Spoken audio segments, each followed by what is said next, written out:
کہ جو T T P کے دہشت گرد مذاکرات کے ذریعے یا انہیں چھوٹ دی گئی، رعایت دی گئی اور ان کو ضمانتیں دی گئیں، جیسے ہی وہ باہر نکلے اور زیادہ تعداد میں دہشت گردی ہونا پاکستان میں شروع ہو گئی۔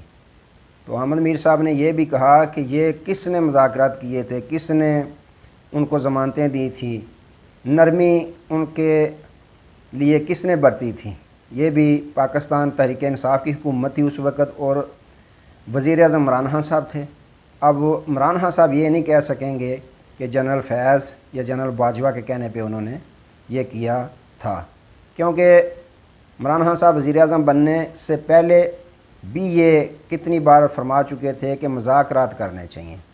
تو یہ بھی عمران خان صاحب کی جانب، یعنی عمران خان کی جانب سے جو کیا گیا یہ کام تھا، اس کو بھی قومی سلامتی کمیٹی نے مسترد کر دیا ہے، یعنی فیل کر دیا ہے کہ یہ ان کا اقدام اچھا نہیں تھا۔ تو ناظرین اکرام، یہ احمد میر صاحب نے اپنا تجزیہ دیا ہے۔ اگر تو وہ تجزیہ دیتے ہیں کہ جو منفی پراپوگنڈا کیا جا رہا ہے قومی اداروں کے خلاف اس کو برداشت نہیں کیا جائے گا، یہ ان کی اپنی سوچ ہے، ان کا اپنا نظریہ ہے، تو سابق وزیر اعظم جو مفرور اعظم ہیں، اشتہاری ہیں، نواز شریف صاحب یا ان کی بیٹی مریم نواز صاحبہ، وہ کون سا اداروں کے حق میں ترانے گا رہے ہیں؟ سپریم کورٹ قومی ادارہ ہے، اس کے خلاف آئے روز وہ نئے بہتان بازی اور تنقید کرتے جا رہے ہیں۔ تو میرا تو تجزیہ یہ کہتا ہے کہ یہ نواز شریف اور مریم نواز صاحبہ کے خلاف تھا، یہ ان کا جو بیان تھا، اعلامیہ تھا۔